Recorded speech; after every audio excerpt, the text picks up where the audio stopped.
Stanley presses a button. A number changes. He presses another. It changes again. That's the job. That's all there is. And before anything strange happens, before the narrator speaks, before you know what kind of game you're in, something is already off. The office looks like an office, the desk looks like a desk, but the carpet is too flat, the light is too even. The buttons Stanley presses don't seem to connect to anything you can see. It's that feeling when furniture has been moved by half an inch. Everything is technically correct. Nothing is quite where it should be. There's a word for this: the uncanny. And the Stanley Parable lives there permanently. It looks like a workplace. It feels like a stage set, built by someone who had only ever read a description of a workplace. And then the narrator arrives, and he starts telling you what Stanley does next. And here's where the game really begins. Not when you walk through the door, but the moment before it. When you're standing there and something in you asks, does it have to be this door? The Stanley Parable started as a mod. Wreden built it in 2011 on Valve's Source Engine, teaching himself from wikis and forums. He was 22. His design document was one sentence: mess with the player's head in every way possible. The mod found an audience. In 2013, Wreden and William Pugh rebuilt it as a standalone game. New environments, new endings. The same central question. It landed hard. Critics loved it, and players loved it. And then, Wreden found himself buried in correspondence, trying to answer questions about what the game meant, and slowly losing track of why he made it in the first place. That experience became its own game, The Beginner's Guide from 2015. A quieter, more searching thing about what it costs to make something than have the world need it to mean something specific. Ultra Deluxe arrived in 2022 through Pugh's studio, Crows. It's not a remaster. It's not quite a sequel. It's the original game asking a question it couldn't have asked the first time. What happens when a game built entirely around the impossibility of genuine surprise tries to offer genuine surprise?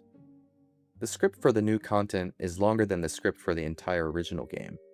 The number matters, because this is a game that knows exactly what you want from it, and it has a great deal to say about that. Strip it down, and the Stanley Parable is almost nothing. You walk, you open doors, you press buttons. There's no inventory, no combat, no fail state in any traditional sense. And you can't jump. That's not an oversight. You can crouch, that works. But jumping? That basic reflex of player expression present in almost every first-person game ever made simply isn't there.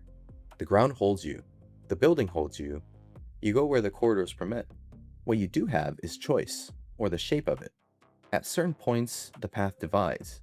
The narrator tells you where Stanley should go next. You decide whether Stanley agrees. Follow or don't. The mechanics fit on an index card. And yet, what those mechanics produce is something that resists easy summary. First time you disobey, it feels like a small act of defiance. The narrator expects you to go left, but you went right. You feel clever. You feel like you've found a gap in the design. And then, the narrator reacts. He's disappointed. He recalibrates. He incorporates your disobedience into a new story.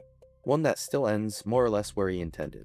So you try a different branch, a different refusal. The game has a response to that too. And to the next one, and the one after that. At some point, this is the moment the entire game is designed around, you begin to understand that there's no path the game hasn't prepared for. Your rebellion was in the script. Your frustration was in the script. The moment you decided to map every possible ending to approach this thing systematically, obsessively, that was in the script too. There's a section where a yellow line appears on the floor. It's labeled line with a trademark in the subtitles. When a question mark appears in the middle of it, the game is asking, is this a line? Does a line mean anything once you know it was placed there for you to follow or refuse? Does refusing it make you free? Or does it just mean you selected the other option the designer had already prepared? You can't crouch under or jump over that question. There's a sequence where the game sends you somewhere resembling a Firewatch landscape from the Firewatch game, then drops you into what looks like the stadium from Rocket League, and asks you to score a goal. The ball rolls towards the goal and falls into the gap in the geometry. And something in you thinks, exploit. You think, I found something unintended. I found the seam. You follow the ball into the dark, and the game teleports you to the backstage, and then to the original mod. Deliberately decrepit, clearly staged. And you understand immediately that it knew. It knew you'd follow the ball. It built the passage specifically for the kind of player who goes looking for passages. It just let you in on it.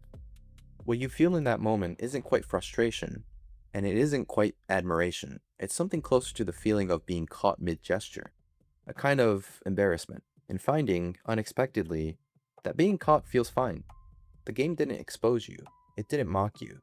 It saw exactly what you were going to do, and it made a place for you to land.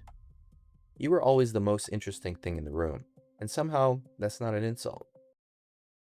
There's a moment in Ultra Deluxe where the game takes you to a recreation, or reimagination, of the Crows office, a Stanley Parable 2 museum, staged and labeled deadpan as everything else.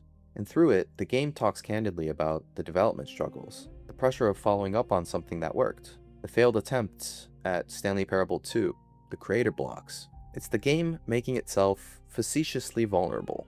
It lands, because by this point, you understand that sincerity is the one move the game can still surprise you with. The narrator has been ironic for hours.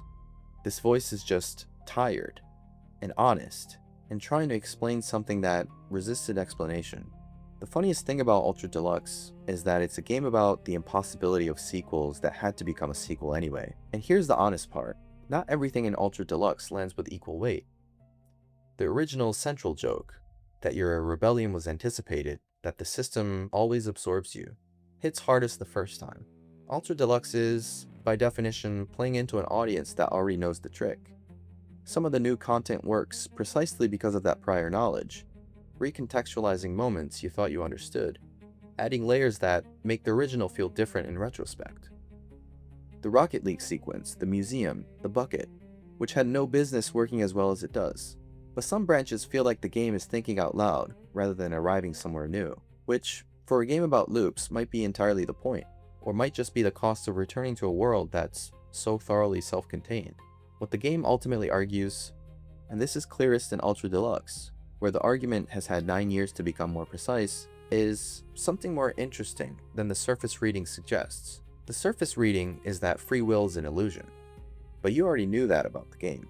You've always known, and you kept playing anyways. And the game kept producing real feelings anyway. That's not a sleight of hand. That's the game making something closer to an honest admission. That the feeling was real, even when the freedom wasn't. The games that came after Stanley Parable, Undertale, Inscription, Slay the Princess, they all owe something to this one. Not the aesthetic, not the humor necessarily, but the willingness to treat people's expectations as a design surface. To engineer around the person holding the controller, rather than just the world they're moving through. That's the thing it left behind. The idea that the most interesting variable in the room might not be the mechanics, the narrative, or the systems, but the specific human who walked in and started pressing buttons without fully understanding what they were agreeing to. And then it ends. Or it doesn't. It just resets. The narrator clears his throat. The office resembles itself. Stanley is back at his desk, pressing buttons, waiting for someone to decide what he does next. You close the game. You sit with it for a moment. And somewhere in the back of your mind, quietly, almost without you noticing, you start thinking about what you do differently this time. The game knew you would. Whether knowing you're in the loop makes you feel more free, or just more aware of how completely you aren't. This is the story of a man named Stanley.